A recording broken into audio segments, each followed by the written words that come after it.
doctor. We saw Dr. Gikonyo last night and what he said. So although we may have wanted to come last night, but we realized that the second deputy president, Honorable Rigathi, needed a lot of time with the doctors. But this morning, we are privileged that Dr. Gikonyo has allowed some of us to see him. I have been able to see him along with Mheshimiwa Eugene Wamalwa and Senator Nyutu on behalf of the senators who are here. And so we thank God that he looks stable. And of course it is upon the doctors to continue concluding the investigations that they were doing. So that is what we can say as of now. We all watched what happened in the Senate, and some of you may have seen the interview that I conducted on Citizen Television, where I predicted that things were going to move very, very fast. The whole thing predetermined. I once was Deputy Speaker of Parliament, and one of the worst mistakes you can make as a legislator is to anticipate debate. The whole National Assembly anticipated the outcome of the deliberations of the Senate. But we want to thank the senators. We want to thank the legal. As has been said, it is historic, and it's all because of Constitution 2010, which is why we are saying he is the second deputy president. Even as we speak, he is still deputy president. So I was the 10th vice president. Eugene Wamalwa's elder brother was, what version was it? The eighth. So these things are important. It's part of our history. It's part of our heritage as a people. And we are in the process of consolidating our nationhood as a country within the community of nations. But what happened in the Senate last night was, as historic as it was, it had serious flaws. And clearly, I think Kenyans should expect a protracted legal arguments, because we didn't even discuss this with the Honorable Gachagua, but we are aware that his teams have already moved to court. It's expected. And as senior counsel, I can tell you that you cannot, the law of natural justice demands that no person, man or woman, shall be condemned unheard. And it was all there. Senior Counsel Paul Muite, leading a very strong team, were able to argue with regard to what the Constitution at Article 145, 5B says. Before the vote, before the Senate took the vote, they could only do so after affording an opportunity to Deputy President to defend himself. There were other arguments, of course, by Senior Counsel Jim Orengo and Tienda Molo on the other side, and Gumbe. Yeah, so we respect all of that. But truth be told, this whole thing smacks of injustice, gross injustice, political manipulation, and all of us know this is a political trial. And therefore, once again, we want to thank the senators who stood firm on both sides.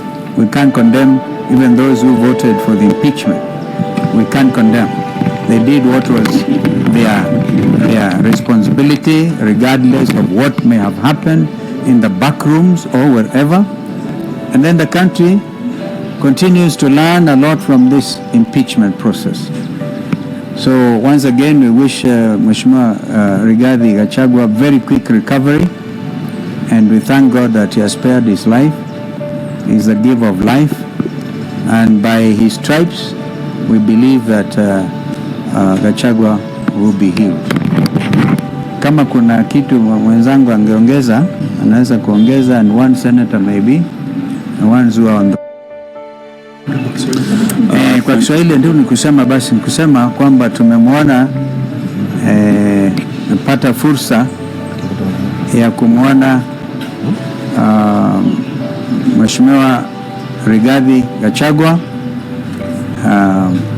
naibu wa rais wa awamu ya pili chini ya katiba 2010, na tunashukuru Mungu kwamba anaendelea vyema kulingana na ripoti ambayo tumepatiwa na madaktari, lakini bado ako na udhaifu, na kwa hivyo atunge hata kumzungumzia hata zaidi. Tunamtakia kila laheri, lakini huku tukizidi kumtakia uponyaji wa haraka, hatuna budi ila pia kuangazia yaliyofanyika jana kwa seneti.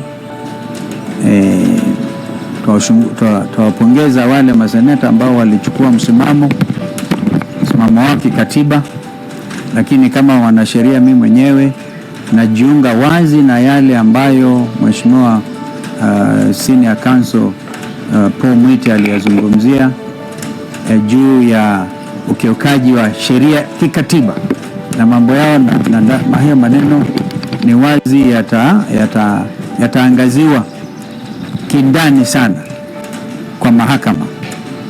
And we continue to insist that the last line of defense for the future of this country remains our judiciary. So we want to urge that justice reign. Heavens may fall, but may justice reign. May justice reign in our courts. May there be men and women able to avoid a situation of state capture. As we have said, this country's economy is under state capture. We all have said it openly before that the legislature itself is under capture by the executive. And we will, as a people's loyal opposition, continue to talk to Kenyans, have conversations about that fearlessly, knowing that this is a country under God. My colleague can add something. Comments of Senior Counsel Stephen Kalonzo Musyoka, particularly on the issue of violation of the basic rules of natural justice. And he has said one of those basic principles of natural justice is that no one should be condemned unheard. Yesterday was a sad day for this country because His Excellency Rigathi Gachagua, who had submitted himself to the jurisdiction of both houses of parliament and never missed a sitting, never was late, both in the National Assembly and in the Senate. And even when he was given the opportunity to sit as his charges were being read to him, he chose to face his accusers on his feet rather than on his knees. And he stood throughout the reading of the 11 charges. The last 2 weeks must have been very stressful for him. And as a human being, there's only so much stress you can take. His doctors have told us here today that when he was admitted here, he had serious chest pains. In fact, he had very high blood pressure. The stress he had gone through, he was short of getting a stroke. But they admitted him, they have managed him overnight. And we thank Dr. Gikonyo and his able team of doctors for the good care they have given His Excellency Rigathi Gachagua. But for Parliament, if we ever doubted that our Parliament is under capture by the executive, a very overbearing executive. Last night was our evidence. Our parliament is dancing to the tune of the executive, both the National Assembly and the Senate. There was no reason why these proceedings could not have been postponed until Saturday. What was the hurry? When Speaker Kindiki withdrew to his chambers, what were his instructions? We suspect and we believe he was told by stroke of midnight, you must be done with this man. And that is what happened. The law is clear, the rules are clear. If they had a special committee, they had 10 days. We do not have a limitation for the plenaries. Why was the Senate hired to crucify this man and bury him politically? All we can suspect is that Mutuse was just a hired assassin on a mission, and that was evident throughout cross-examination. And we must thank His Excellency the Deputy President's lawyers. They brought out the truth that, and this is what Senator Wambua asked Mutuse, whose motion is this? You could tell he was not the owner of the motion. He was just a gun for hire, and through cross-examination that became very evident. But today, apart from the principle of a man not being condemned and hard, especially when he's on his back in a hospital bed, the second principle that was broken by the House, which is a fundamental principle of natural justice, is that you shall not be a judge in your own cause. The rule of bias is a very basic principle of natural justice. Both speakers of the two houses had been mentioned as shareholders, beneficiaries of an arrangement in Kenya Kwanza. They are interested parties. And one of them had in fact, before the matter appearing before him, Speaker Wetangula, I think was in Machakos County, when he showed his bias on a matter coming before him, he had already pronounced himself as to what should happen to regarding Gachagua, who was going to appear before him. Open bias was shown by the Speaker, Wetangula, Deputy Speaker, Sholei, Majority Leader, Kimani Ichung'wah, the Chief Whip, Osoro, and there couldn't have been a fair trial for the guy. So today we want to say this, that as a country we missed an opportunity to showcase that we have one of the best constitutions, not in Africa, in the world, the most progressive. Last night it was being tested.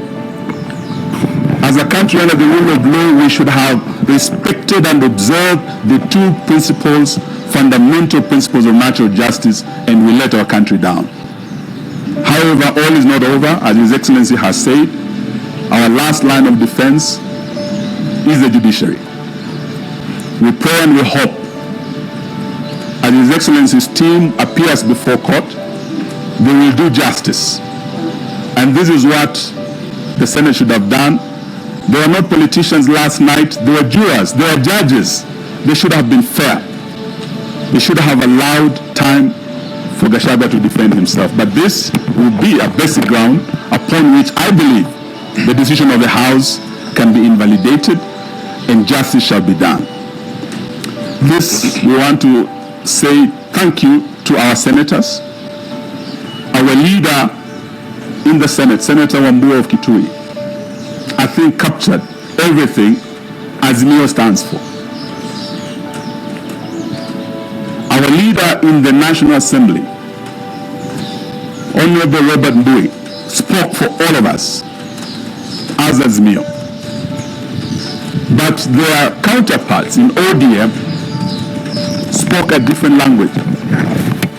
So today, even as we go forward, we can no longer pretend that we are like-minded. On impeachment, we did say this was not a priority for Kenya. Kenyans have more serious issues. Kenyans cannot take their kids to school because of the failed new funding model in our universities. Patients are dying because when you go to hospitals now, dialysis, you are being turned away. When you have no money, you are a poor person, you are condemned to death by William Ruto and his failed policy, Adani Shah. These are issues that even as we speak, as Azimio, we have differed, not just on this impeachment, not just on joining the broad-based government. We have also differed on Adani, and yesterday we court led by senior counsel. Kenyans will on 22nd of October see who is really fighting for them, because we'll be back in court to continue the fight against corruption. In open court. In open court, we will be there on 22nd. I welcome all Kenyans to come, but the matter as it rests today rests with the judiciary. It's the last line of defense, is our only arm of government that has not been captured, and we pray to God, because between this nation and disaster is the judiciary. That is our shield and defender. Thank you. Thank you very much. Maybe we hear Senator Kamau from Lamu. Asante sana His Excellency Wamalwa kwa sababu ya kuweza kuandamana pamoja nasi. Tuko hapa katika Karen Hospital.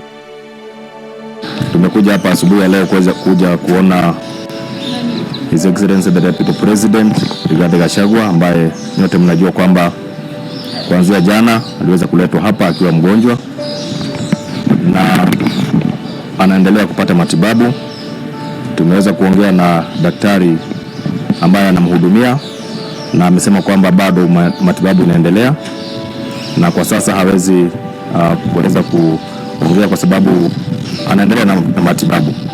Jambo nataka niseme ni kwamba jana, mnajua vile ilitendeka ya kwamba naibu wa rais Gachagua alikuwa aweze kuingia katika bunge la Senate aweze kujitetea kutokana na mashtaka ambayo alikuwa amekelewa na Mtuse, na mnajua kwamba haikuwezekana kwa naibu wa rais kuja kujitetea kwa sababu aliweza kugonjeka kabla ya yeye kuja kujitetea katika jumba letu la Senate. Nataka niseme kwamba ni jambo ambalo lilihuzunisha zaidi kuona kwamba Mheshimiwa naibu wa rais aliweza kuhukumiwa bila kusikizwa. Hilo ni jambo ambalo limeweza kushangaza sana nchi yetu ya Kenya, kwa sababu sheria inasema kwamba kila mtu ako na haki ya kusikizwa. Kama umeshtakiwa uko na haki ya kujitetea, lakini tunaona kwamba hakupata nafasi na haki ya kujitetea. Sisi tuliweza, mawakili wake waliweza kuomba nafasi apewe mpaka kesho siku ya Jumamosi aweze kuja kujitetea katika lile bunge, na baada ya sisi kujaribu kuunga jambo hilo mkono halikuwezekana. Waliendelea na kazi ambayo walikuwa wameamua kufanya, na nataka niseme ya kwamba tulijaribu kwa uwezo wetu, lakini tulishindwa kwa sababu kule bunge ni numbers ambazo zinafanya kazi. Nataka niwashukuru sana wale senators